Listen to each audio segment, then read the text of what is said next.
Greetings from the eerie coast. This is Mad Shad.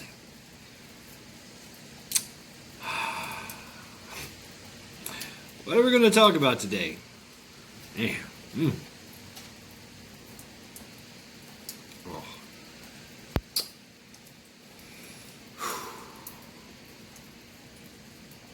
My hat is on backwards because that's the direction that this country is going. The world has already done it. Most of the world is already going in the other direction. Best believe that.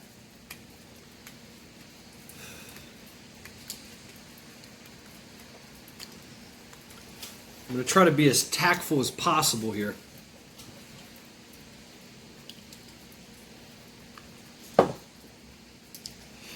Today,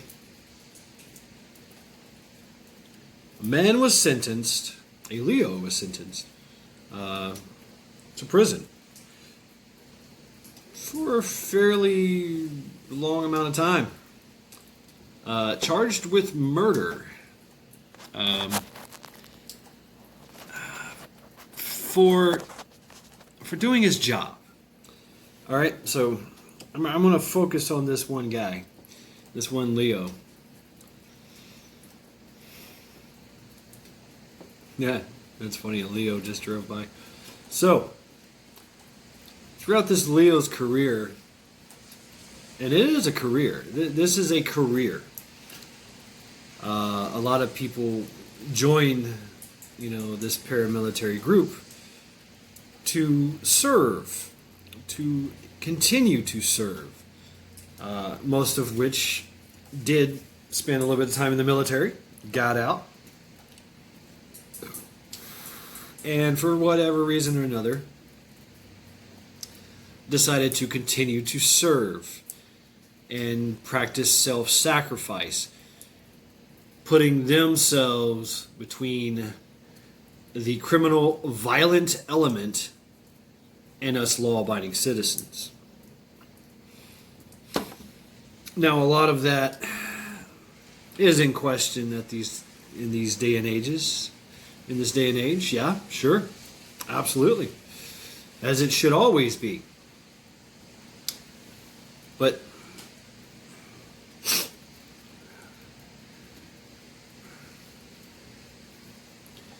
when a Leo is faced with the situation, when a Leo is faced in his career with countless situations that are extremely violent. What does that mean? What does that mean, extremely violent? Ultra violence. At the snap of a finger, something happens. Violent. It's no, hey, stop, let's talk about this. Hey, okay, I'm going to shoot you in the big toe. I'm going to pull out my taser. No, it's something violent, ultra violent has already happened. And you're behind the power curve. You're in reaction mode. Because you're reacting to the proactive violence. It happens. You can't, there's no, hey, let's talk about this. Because it's the time for words are over. It's been escalated. All right? There's no more words. You can try. And it does help, too, while you're trying to detain the suspect, to use words to de-escalate the situation. Yes, that is true. I've been there. I've done it. I was a CO, corrections officer. I was bouncer, bartender, door floor security, for many number of years in Myrtle Beach. So I've done it all. I mean, I've been there. I've never been a police officer. No, never. I thought about it. I really did think about it, but I decided against it. Just not for me. But I did do, other stuff, and you know these people, you know these Leos, you see them on a nightly basis sometimes. Definitely a weekend basis. Every Friday, Saturday night. Hey, what's up, Joe? Yeah, I got another one for you. Yep. It's okay. We bandaged him up pretty good, but hey, he did slice that girl over there. Shit happens. Shit happens. It does. That's. Humans are violent. We are a violent species, and that's the way it is. So when you're dealing with Joe Q Public, regardless, I say regardless, but not really, because statistics don't lie. The statistics come from violent situations. So, but I'm not going to go there. We're going to focus on the Leo. So the Leo, I think it's what, 12 years, something like that. Yeah, 12-year career. And not really known for being a nice guy, but he wasn't in a nice place. You don't get anywhere being a nice guy in a not so nice place. That I know. I was in medium maximum security. It's important to be fair, firm, and consistent. And I was respectful, but I wasn't nice. No.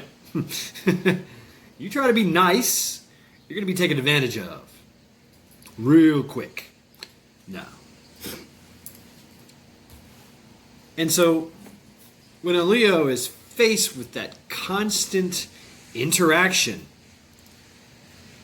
and his record shows he's had many, many interactions that were life-threatening for him and the other person. And some people got shot. He actually shot some folks. He's been shot at a few times. So he's been, I think he got stabbed. I don't know about that. Don't quote me on that one. But he's been beat up. He's, been in some scuffles. So, what that does to a person is right off the bat, there's no question. It's like, look, you obey my law, you obey my commands, and we're going to deal with you accordingly. We're going to make sure that you are not a threat to ourself, yourself, or others. And if that means taking them down and apprehending them and holding them down until they can get a hold of the situation, and that's what it means. And it makes it even worse when a crowd starts to encircle you while you're doing what you're doing. That's very dangerous. Extremely.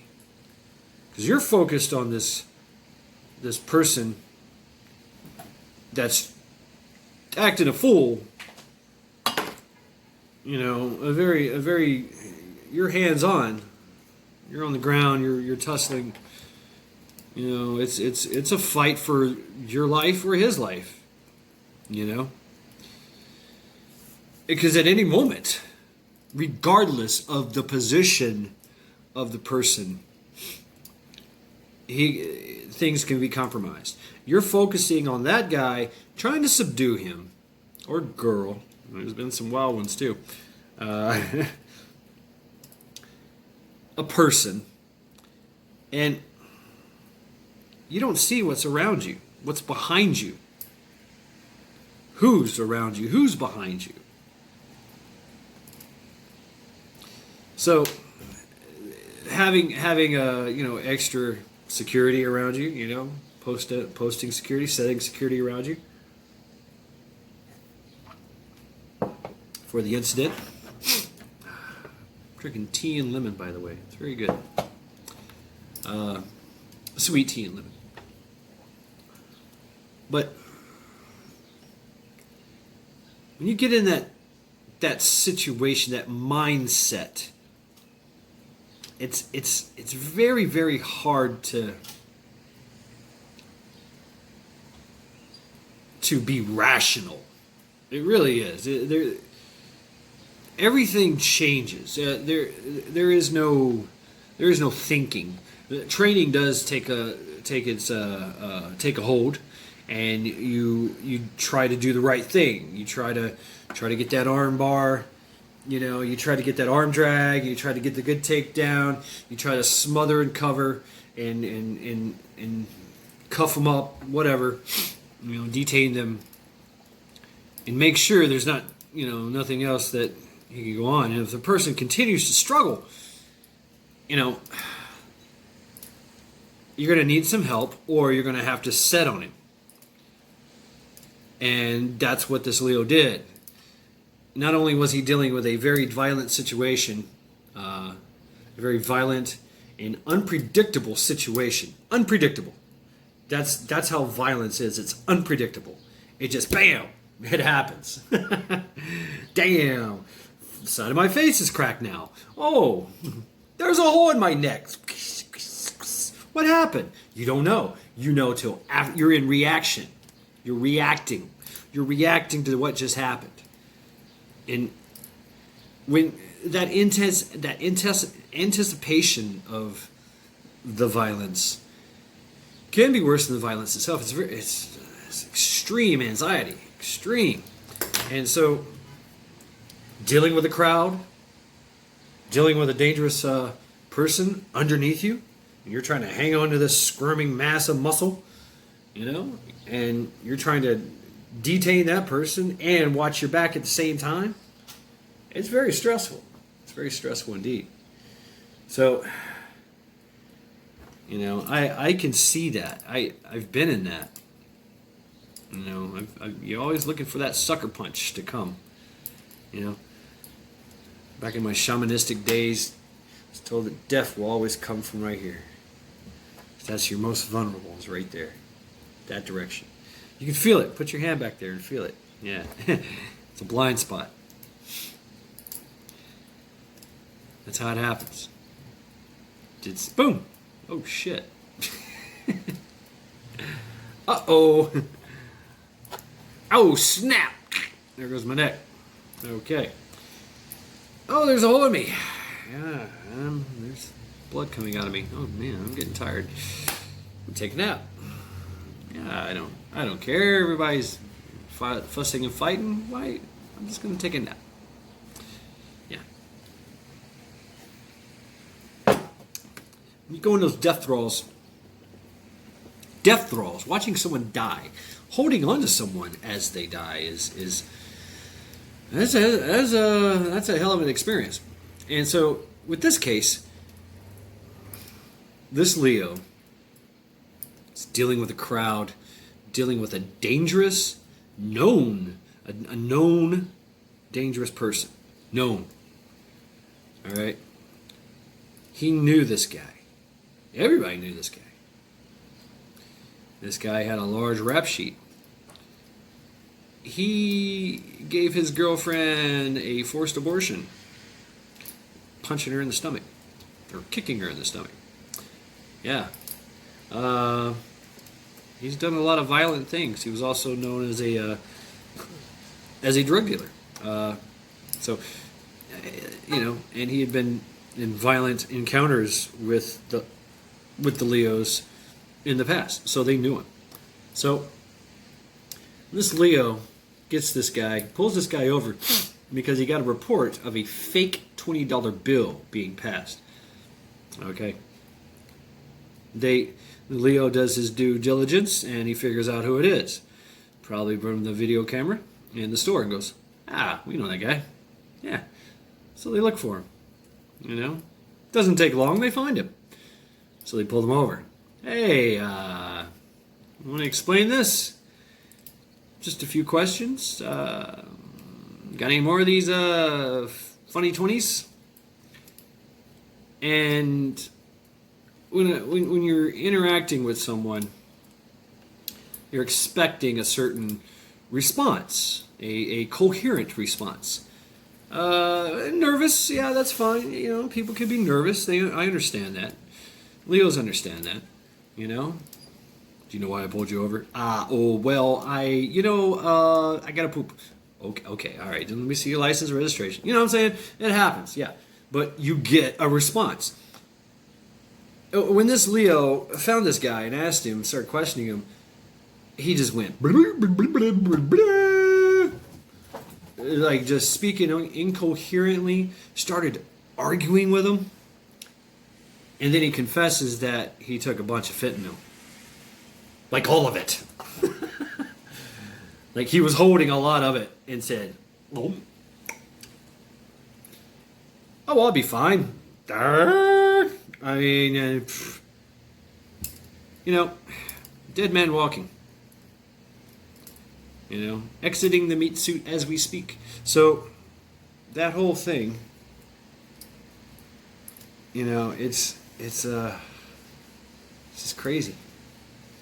Crazy. So this Leo is dealing with this incoherent 250, 60-pound muscle-bound guy that he has tussled with before. This guy was a very large individual and known to be violent and really good at violence.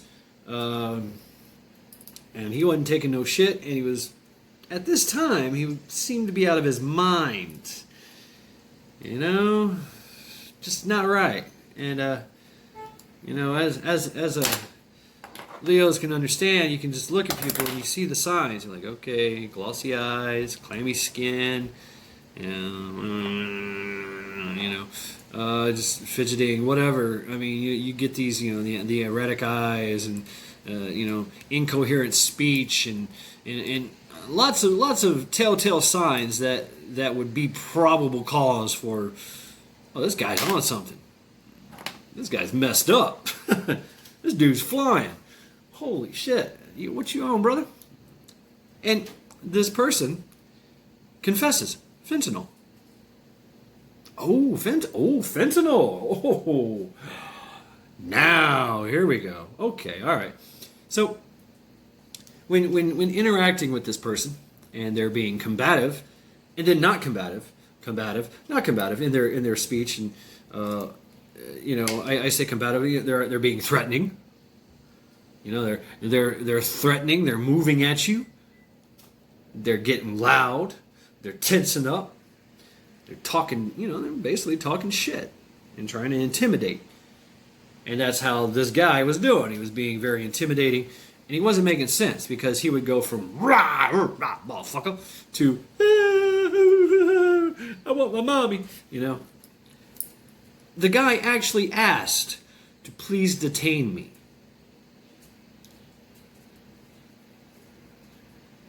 Okay. So the Leo's like, why should I detain you? I mean, it's very, very, very strange. So, the guy, the Leo's like, why should I detain you? And the guy's like, well, I might hurt somebody. I don't want to hurt nobody. Okay. So,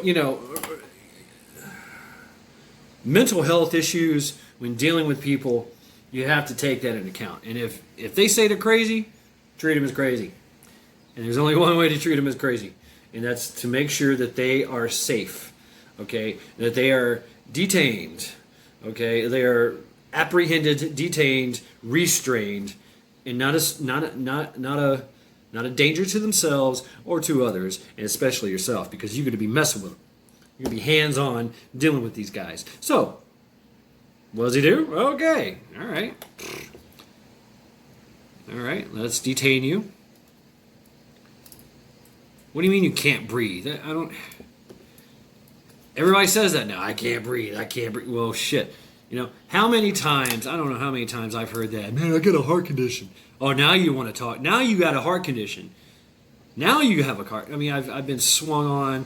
I've had people punch me in the face, kick me, punch me, kick me, and throw me around. And then when I get the upper hand, like, oh, I've got a heart condition. Dude, you were trying to whoop my ass. And now you got a heart condition. Okay. So, oh, well, it just changes everything, doesn't it? Oh, okay, sure. Yes, sir. I believe you. Absolutely. You're telling the truth, obviously. Let me just let you out of these handcuffs and let you go free. Yeah, that's a great idea. Now, this Leo, unknown situation. This guy is definitely not all there.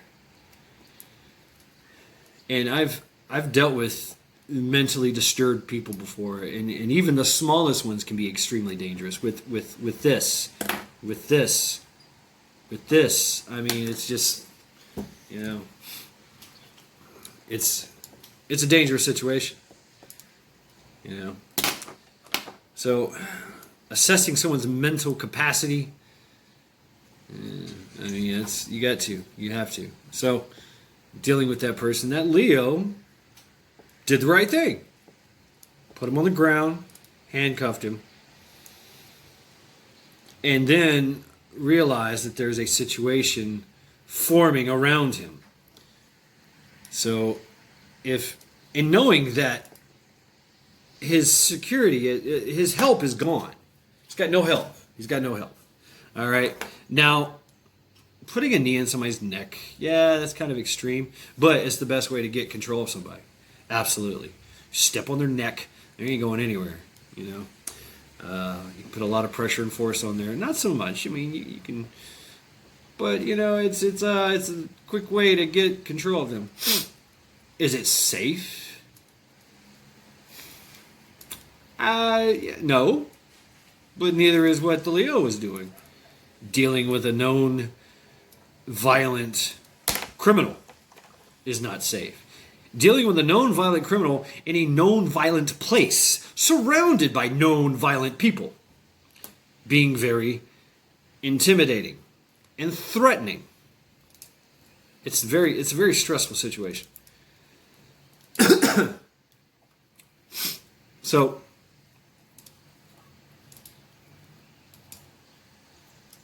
you know, I'm not trying to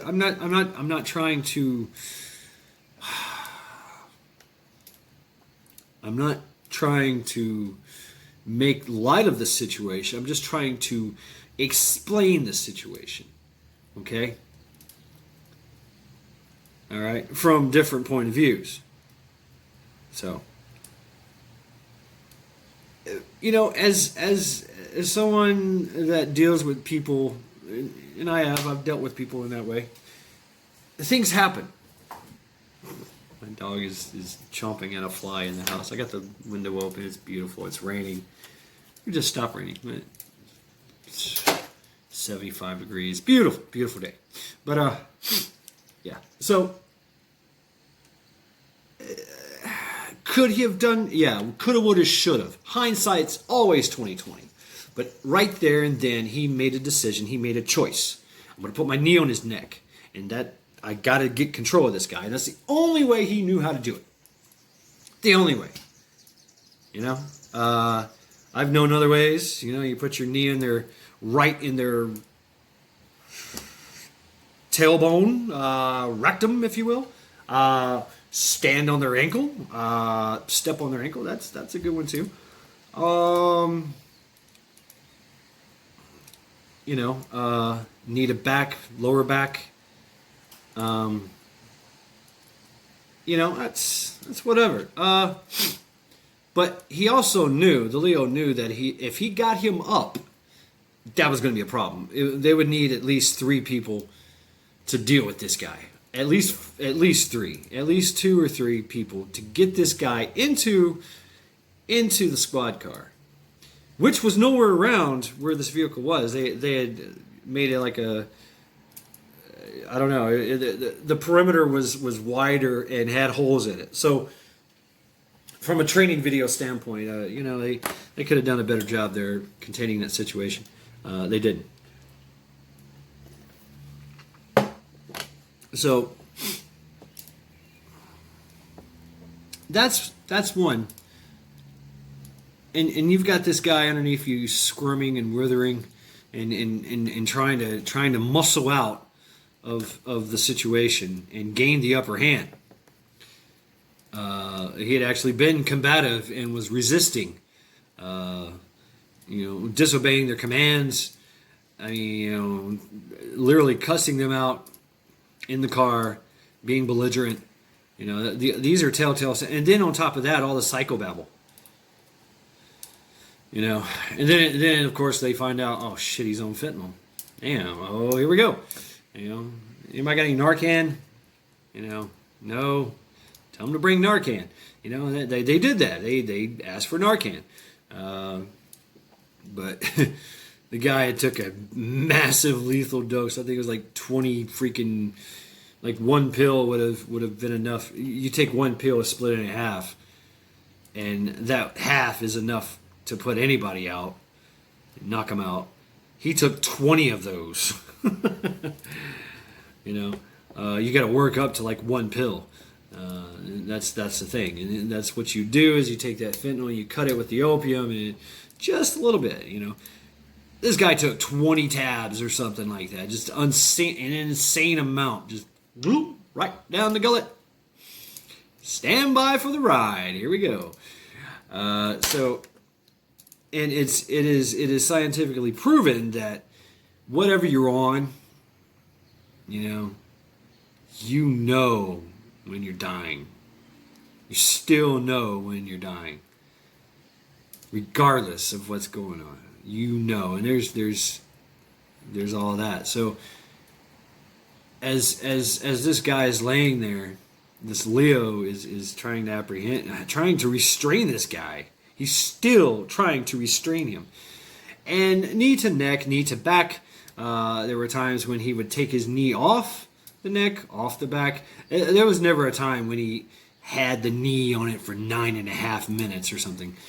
Which really, you think about it, it doesn't really matter. Unless that person is already compromised, which they were. A knee on the shoulder, a knee on the top of the back. I watched it. He was kind of floating over it. He had a floating knee where the knee wasn't even touching, and he just had his hand there. Just like, okay. You want to get your hands on your sticky hands there so you can feel what the person's doing there. He took his pulse a few times. You okay, man? What? Hey.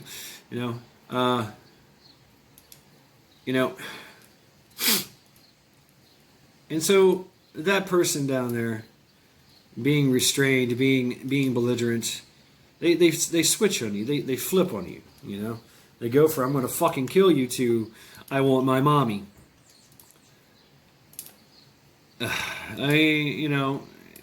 That happens. You see that a lot when people die. And it's a long process. It's people will actually pop up. People that have been in comas or have been out of it for days, weeks, will pop up like, "Hey, everybody, how you doing? All right. Yeah, I'm dying today. I love you. I would like some chocolate cake, please." And then die. Lay back down, and later on they die. So this moment of coherence comes about. And, it's also mixed with psychobabble. I want my mommy, and, I see bright colors, and, all that. So this Leo is dealing with this situation. Could he have handled it better? Yes, but no. It wasn't the kind of person he was. He made a decision, and he went with it. And they were waiting on more backup. Yes, they were waiting on more backup. They were in a bad neighborhood, okay, dealing with a known violent person, all right, surrounded by violent people that were getting more and more violent by there was an MMA guy there. It was an MMA guy. He just was yelling at him, but, take your knee off his neck, take, all that. But, so,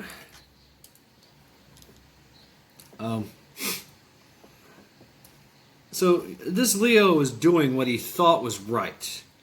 He was trying to keep the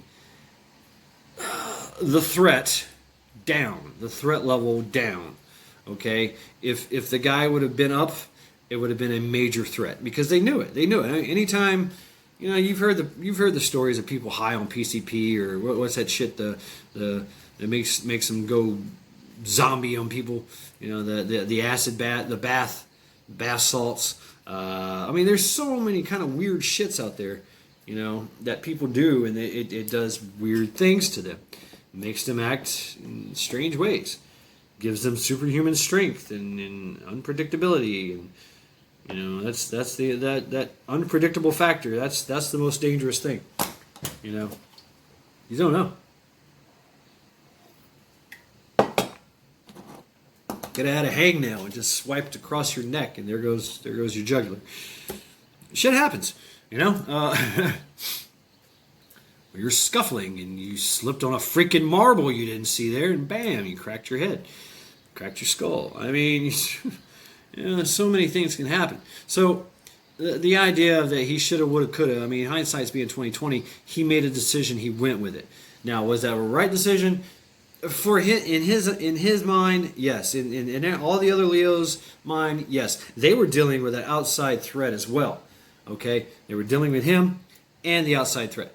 Okay, so they had to deal with that. They had to deal with that, and unfortunately, the person died. The person was already dead. He had already killed himself in the car when they pulled him over. He had already done it. He just boom, because he was holding. He was holding. He made a decision. You know, he's in that crunch mode. Oh, shit, what do I do with all this fentanyl? This will send me to prison forever. Oh shit. So what does he do? He eats it. Because he knows if he throws it out the window, they're going to get it. He knows if they hide it in the car, they're going to find it. Okay? So he would have had a better chance hiding it in the car. Hindsight being 20/20. Yeah, you know, there you go. Or, you know, whatever. But both of them made very stupid calls. So, and now today that guy is doing, that Leo is now being sentenced.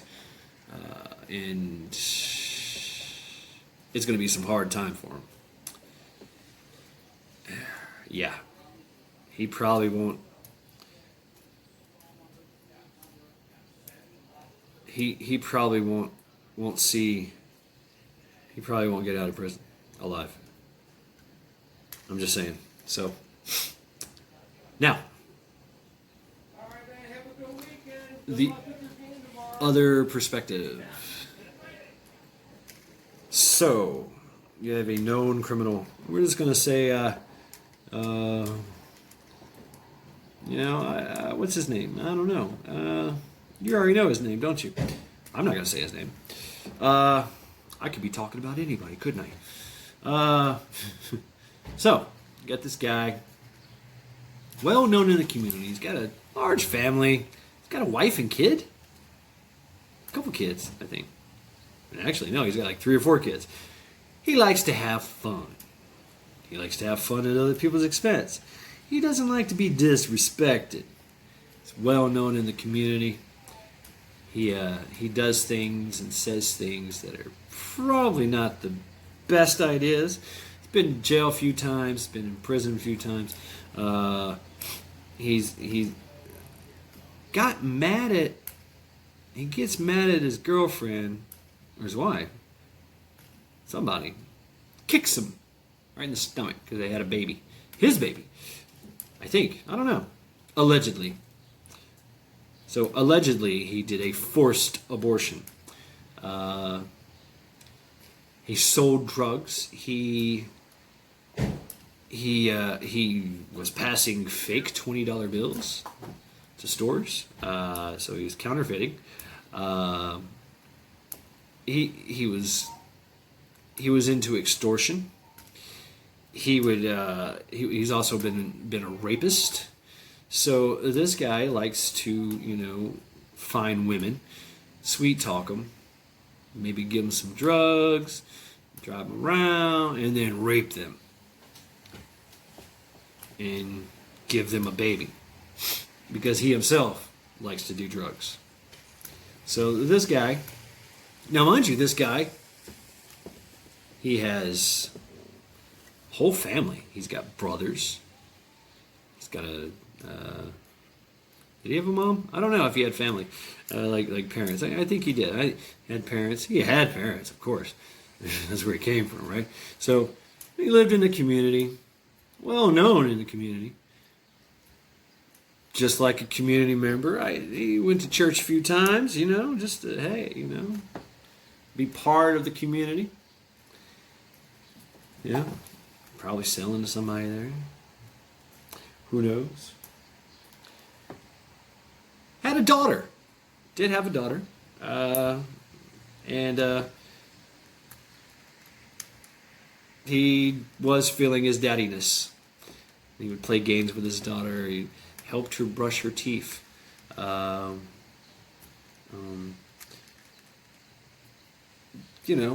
Young kid too. The daughter's young, very young. But this guy, he himself comes from a broken home. Never really had a good job. Never really dropped out of high school. Or maybe he graduated. I don't know. But always been a big person. Big, athletic, intimidating, and being able to use that intimidation to his gain, to get what he wants. And so he had a lot of respect in the community, even though he was known to be a drug dealer, a rapist, and a violent individual. Got to respect people like that, I guess. Went to family cookouts, things like that. Had friends, had brothers and sisters and cousins and uncles and, a whole big family. So it's hard for the family. Oh yeah, my heart goes out to the family. I mean, that's rough. But, this guy was not a really nice guy.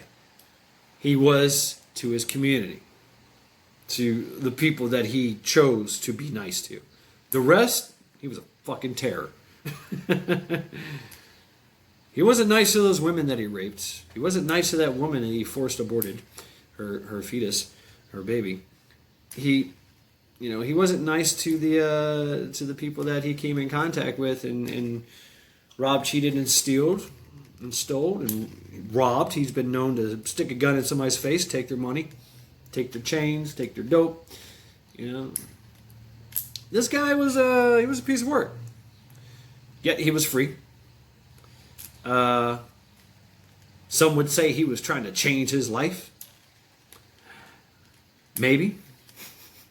Usually, that person, people like that, are trying to get what they can so they can get out the game. Because the game can be detrimental to you, boy. Yeah, those are words from a pimp. So, famous pimp. So, yeah, get in and get out. That's the thing. Get your meal and get out. And so this guy was trying to do that by hook or by crook. And that's how it works.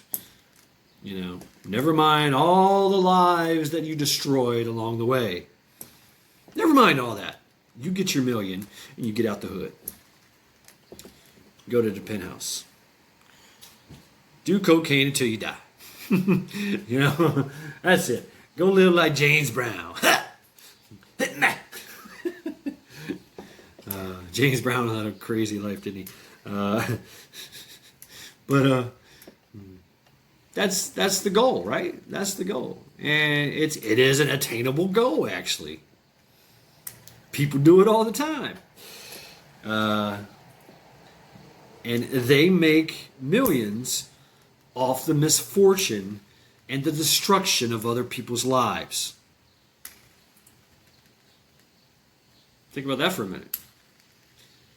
With no remorse. And still have wives and kids and loving families and go to church. Drive nice cars. Have a nice house. Oh, one of the most... What really pissed me off is the story, allegedly, that he took a dog and threw it off a bridge. So yeah. So this wasn't a really nice guy. Really wasn't. He was known to be violent. So a lot of lives were destroyed here, still to this day. And what does everybody do? They martyr him. He has been martyred. This guy has been martyred. This Leo has been sacrificed. Some would say he was sacrificed for the greater good.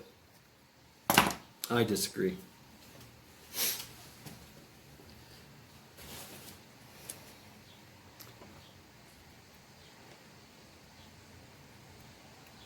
If you ask me what should have happened to the Leo disciplinary wise, I can't tell you.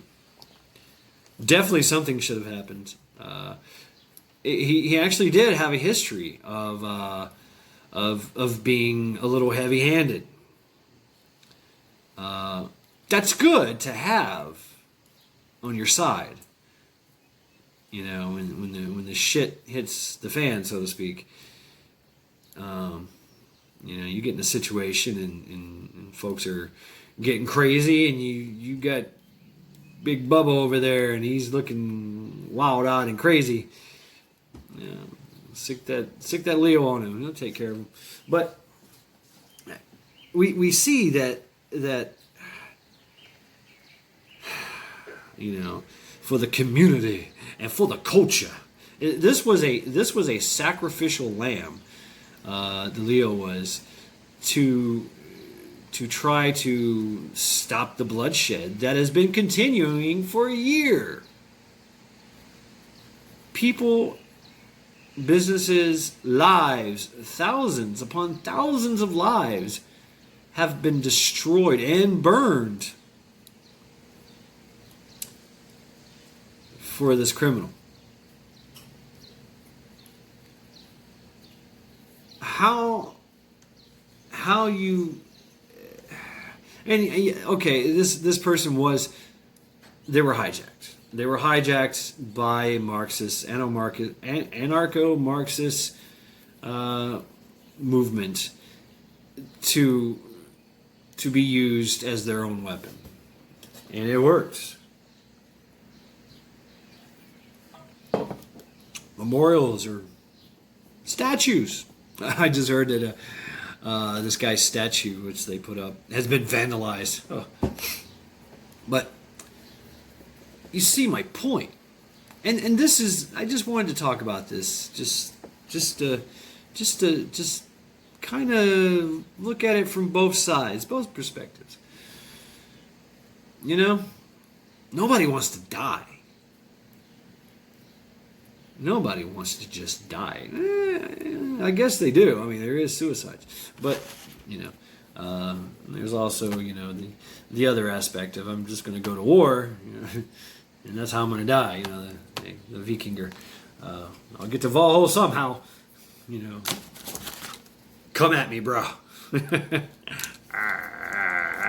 You know, whatever. So. I don't know about that. You know, suicide by cop. Do those guys go to Valhalla? I don't know. Oh, damn. Some idiot. Even idiots make it there. But yeah, it was hijacked. His death was hijacked, and used as a means to an end, which. What we got. That's for another video. But I just wanted to just kind of look at these two perspectives.